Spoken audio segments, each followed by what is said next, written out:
नमस्कार। आज 16 दिसंबर हो गया है और धुंध पड़ने स्टार्ट हो गई दिल्ली एनसीआर में।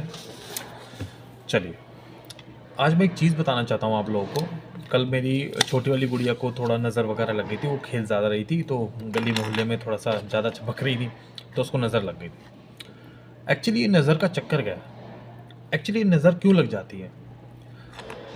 पुराने टाइम से हमारे हिंदू धर्म में हमारे ट्रेडिशनल चीज़ों में बड़े बूढ़े और हमारे पंडित लोग भी बोलते थे कि नज़र एक सिस्टम होता है। मतलब नज़र इन द सेंस कि आपके आई जो आई में आई रेटिना निकलती है, उसमें से रेज निकलती है, उसको नज़र कहते हैं।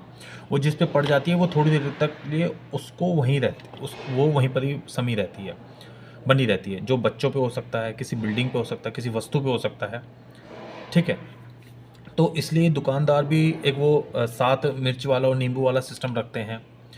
जिसका मकान अगर बनता है तो एक भूत वाली फ़ोटो रखते हैं, जो कि बहुत पुराना शिव जी का कोई अवतार था, उसकी मूर्त वो अपने घर पे रखते हैं ताकि नज़र गुजर ना लग जाए। ये नज़र का कॉन्सेप्ट हिंदू धर्म में बहुत था, लेकिन ये अंग्रेज़ों ने क्या करा, हमारी ट्रेडिशनल की चटनी बना दी। ठीक है। तो फिर कोई चार्ल्स वेबस्टर लेट बिटर थे, कोई साइंटिस्ट थे।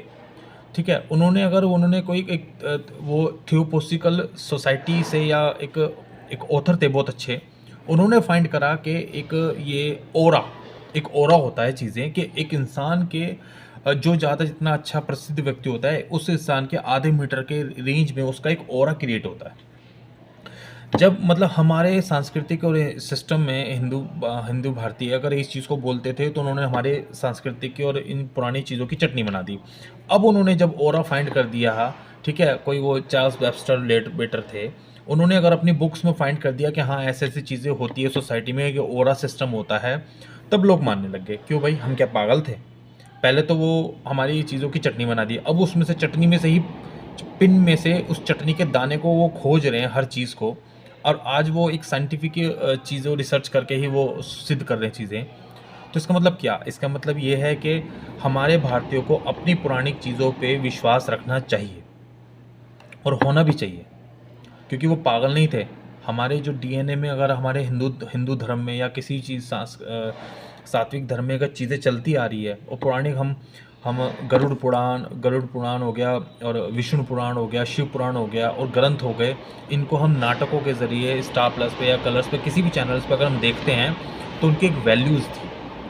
और आज वो अगर साइंटिस्ट लोग अगर 50-60 सालों के बीच में एक अपनी बुक्स अगर वो रिसर्च करके लिख देते हैं तो वो महान बन जाते हैं, उनको नोबेल पुरस्कार मिल जाता है। तो मतलब ये, और वो बड़ी बड़ी यूनिवर्सिटी फिर उनको नोबेल पुरस्कार देती है। तो इसका कहने का मतलब ये है मेरा कि अपनी पुरानी चीज़ों को संभाल के रखिए, यही हमारी हिंदुस्तान की धरोहर है। ठीक है।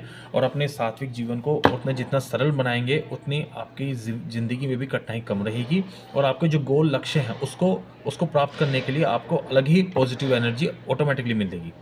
बाय नेचर हो गया, बाय आपके परिवार लोगों के साथ हो गया, या आपको फंड नहीं मिल रहा तो फंड भी इकट्ठा हो जाएगा। तो दिस द फैक्ट। तो इसलिए मैं कह रहा हूँ कि ये बहुत पुरानी चीज़ें हैं, इसको संभाल के रखिए। ठीक है। तो आप ज़्यादा किसी 4 इंग्लिश के वर्ड सीख के किसी हार्वर्ड यूनिवर्सिटी से पढ़ के आए थे तो अपने आप को बहुत ज़्यादा वो मानते, वो मत करिए, क्योंकि अपनी इंडियन वैल्यूज़ वो अलग है हमारी, और जो आज भी रहेगी और सदा रहेगी।